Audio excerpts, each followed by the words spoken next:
Good afternoon, I am Pete, also known as Risk for Rewards. Currently coming in on about 11,500 followers on Twitter and a few hundred subscribers on here. If you're not following on here, it might make sense to subscribe. The content will be free, but it just means you'll get a notification if I upload a video. It's going to get very busy the next 10 weeks coming up to Cheltenham, so most things will be put on here first, and then I'll update the blogs and update things on Twitter accordingly, but they could be a few weeks later, and the prices may have changed depending on what it was at the time. So this afternoon, I think it's quite a quiet weekend of racing, so I'm going to talk about a few things going towards Cheltenham. Currently, I think that a lot of people are finally picking up that one of the first things I mentioned at the end of last year was I think this year will be very different, Cheltenham Antepost. And what I mean by that is that the last 2 years we've been in COVID. So we've had, just on the general, we've had much smaller fields. Owners and trainers aren't looking to buy horses.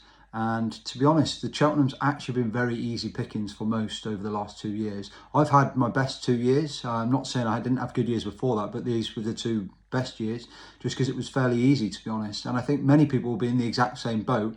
And now we're going back to competitive markets.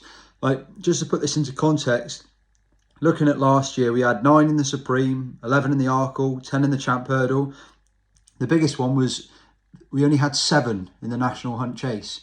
And in reality, it was only 2 runners when Run Wild Fred and Statler went off. I mean, that's unheard of, because normally you'd be going to that sort of race. You're looking at just going for back to, say, 2014, just because it was an easy example. They had 20 runners in the National Hunt Chase. And that's been apparent quite regularly all the way up to the last 2 years, because the amateurs get to ride, and it's just like a mini Grand National, and it'd be very competitive. So the horses that used to win that sort of race would be horses that have got race experience, 4, 5, 6 runs under their belt. A horse like Statler, who would been out twice, won twice, would not be competing in those sort of events. Or he would be competing, but he often find it hard with his lack of inexperience, getting bustled around, pushed, and also he'd have an amateur on board. Whereas last year, it was just like watching an Irish novice chase. There was just 2 horses out in front, the rest weren't good enough. So I think a lot of this is all about to change.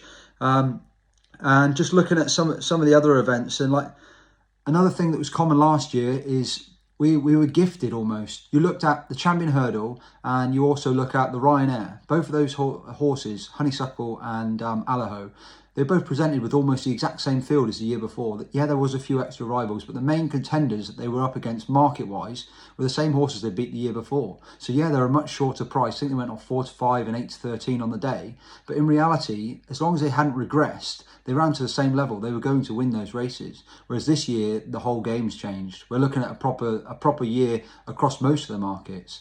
I think we're going to look at horses like, for example, going to the Ballymore last year, there was 9 runners with an odds-on favourite, obviously Sir Gerhard, and the Supreme, 9 runners again. Whereas this year, would not surprise me if we start seeing double figures again. The Supreme is always competitive, and just because Facile Vega's in there, I don't think there's many trainers that are running scared at this current period because they haven't seen anything that blows them away, bar his bumper form. If he comes out in the Dublin Racing Festival and absolutely routs the field, then yeah, okay, they might start looking, oh, let's get in the Ballymore. But then again, that's going to do with the Ballymore is you're going to end up with, say, 15, 20 runners in the Ballymore. So you're probably going to end up 3 or 4 to 1 the field. So you're probably wondering, why am I talking and going on about this? So it shouldn't affect your long-term punting if you're backing a horse at 20 to 1, 25 to 1. But what it will present is for those that aren't so keen on anti-post betting, don't want to tie up their money, they're worried about if the horse doesn't run, they don't get it. I think it's going to present them a better opportunity. Anti-post betting is still there. I don't agree with the non-runner, no-bet thing. I would not be doing that right now, currently myself. I don't want to back a 7 to 1 shot that should be 25s or 33s and you can back it on any of the other markets because it's an absolute waste of time. So currently, at the moment, the play is just for you to wait or you just back it in the normal anti-post market. But for those punters that like to punt on the day or like to wait close, I think you're going to get races like, so the Ballymore, you shouldn't have an 8 to 13 favourite. You could end up 3 or 4 to 1 the field.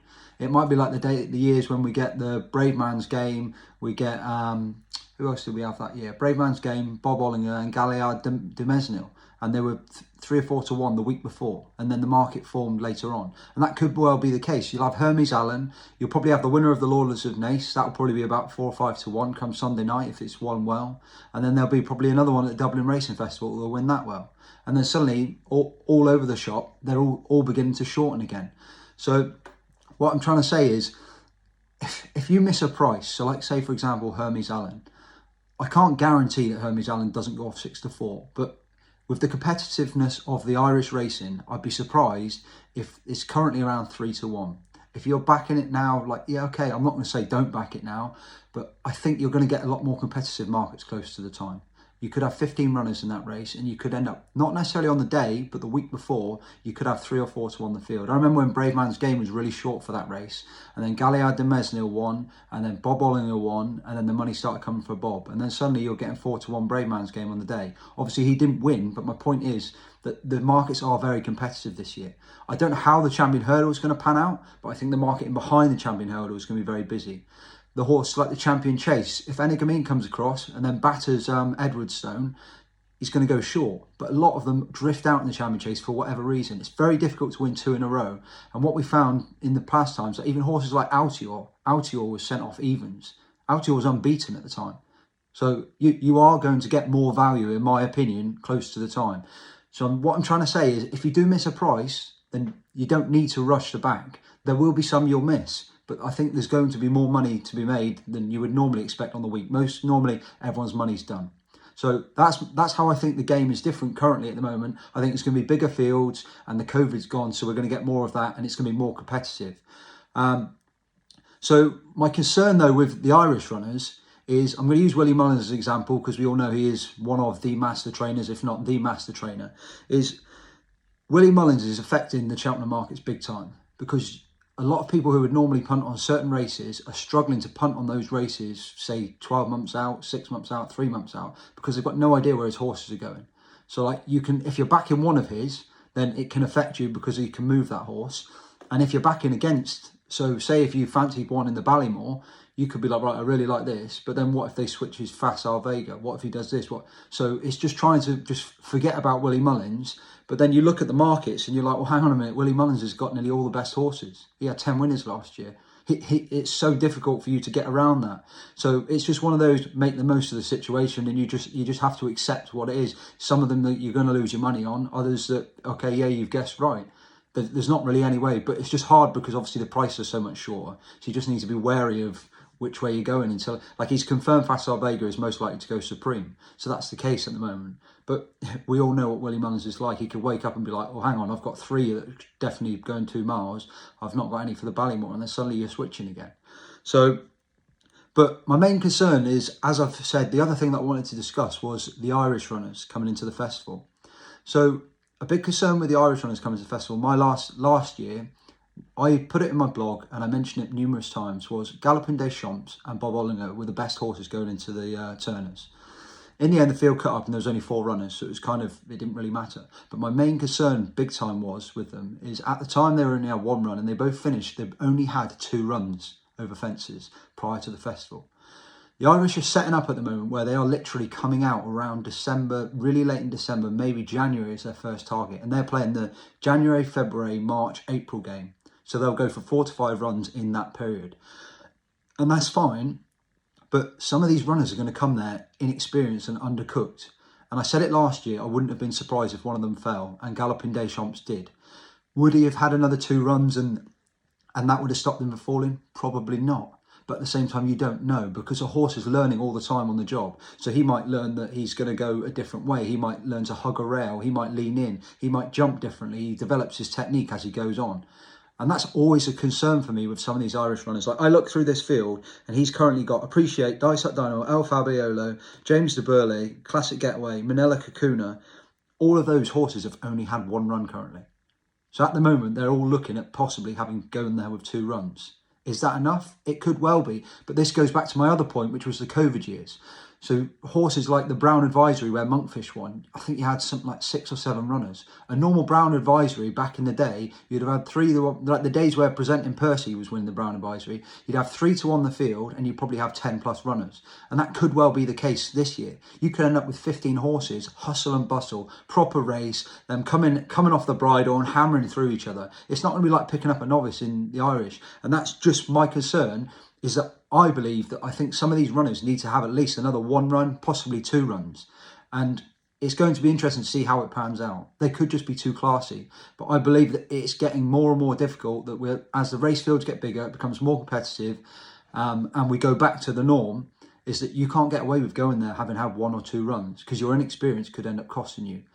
And it could be how much they come off the bridle, what they find, their technique for jumping. There's loads of things that some horses will develop slower than others. So it's just something to be aware of. Obviously, Willie Mullins is the master. He knows a lot more on anything than what I do. But it's just my personal opinion on that. I think these horses need runs. And I'd love to see all of them go there with 3 runs. Look at some of the English runners, like your likes of John Bond, Time Hill, Boot Hill, Real Wacker. I'm not saying any of those are superstars. I'm not saying that they're going to demolish the Irish because of this. But all of them, John Bond's had 2 runs scheduled in for his 3rd in January. And the other 3 I mentioned have all had 3 runs already. So they could go there to Cheltenham tomorrow, but the chances are they'll probably have another run. And then they go there and they're on their 5th run. Obviously, the Irish know how to do this because they are better than the English. They're producing more winners. But it is a concern when you're taking, especially when you're taking short prices about certain horses. And then going on to my final point, is that I just wanted to make, I've had a bit of a punt. I don't know how long the price will last because it was only with 2 companies. So it was with Paddy Power and Betfair. Is that I've took 33 to 1 this morning on horse, Did I Ask You That? Which is, runs in the, obviously in the Willie Mullins yard, and in the Champion Bumper. I just thought he ran a very promising second behind Pour Les Filets of Gordon Elliott's. And the way he ran at Leopardstown over Christmas, and he went completely under the radar. The only reason I saw it, to be honest, because it was very busy, was thankfully Racing Gav. If you're not following Racing Gav, I would do. He flagged it up to me and said, take a look at this video. Travelled through the race, travelled wide, 4 or 5 wide, went round the field, came round to the front, and then just scooted clear. And I'm not saying he's Facile Vega, but it was a very visual impression, that sort of thing, where he scooted clear, and I thought, well, he's got this home and hose. He looked like he was going to win by half the track. But the filly battled back, Paul Les fails, and the mare, sorry, came back and nabbed him before the line to win a neck. And at the time, it just looked like, okay, he's hit the front and then he's blown up. And that was the visual, and I thought he's definitely going to come on from that. And since then, to enhance that claim, Patrick Mullins has come out and he said himself, he said, this could easily be the best of ours, of the ones that I ran over the Christmas period, and that he expected when he hit the front that he was just going to go away and win 10 lengths. They'd only got the horse in at the end of November, so they didn't expect to, they wouldn't normally run one so fast, but it was just ready to run. They hadn't done a lot with it at home. So the fact that it achieved all of that, and obviously, and Paul Lefebvre has already won previously. So they both recorded RPRs of 1-2-4 that day. Did I Ask You That was given £7 to the mare as well on the day. So taking all that into consideration, and he said when he hit the front, he was going to go away and win, blew up. So you think with a bit more time with Mullins coming on for the run, I'd expect this horse to come on a fair bit. And I think this horse will be targeted at the same flat Future Stars race that Facile Vega is targeted in. Obviously, the Mullins yard will probably put, I don't know, 4 or 5 horses in it. And he could end up being like 8 to 1 on the day, or he could be the favourite on the day. But I think if this horse goes there, and this horse was to win, then he becomes a very live, active Champion Bumper player. You don't need me to talk you through the Irish stats, where I think Elliott and Mullins have took something like 5 out of the last 6 Champion Bumpers. Mullins has won 3 out of the 6. So I just thought at 33s, that was a massive price. I don't know how long it's going to last, because it was only with Paddy Power and Betfair. Could well shorten into like 25s or 20s, and then it's up to you. But at the end of the day, Champion Bumper horses, you're putting small pennies on. I mean, we all had the Facile Vega call last year at 20 to 1 when it flew round. But it was very similar with Chapeau du Soleil this year. It was like the worst kept secret. And we saw how that ended. I'm not saying that, I think that horse remains a massive player still for the Champion Bumper, but did everything wrong on debut. And that's the thing, is that because they're only bumper horses, you just don't know. So it's just not worth putting huge amounts of money in. It's a good one to tick over a few free bets. If it's 20 to 1, you're getting a £5 free bet on it. Every one you get, if it was to win, it's £100. If it doesn't do anything, then you've not lost anything. But it's just one to keep an eye on. So I'm trying to keep this short, so that'll be me. The next video that I'm going to do is I'm going to do a run through of all the graded races, and I'm going to try and keep it to probably 90 seconds a race, and just run through my current thoughts as fast as possible on each of the graded races at the Cheltenham Festival. Thank you.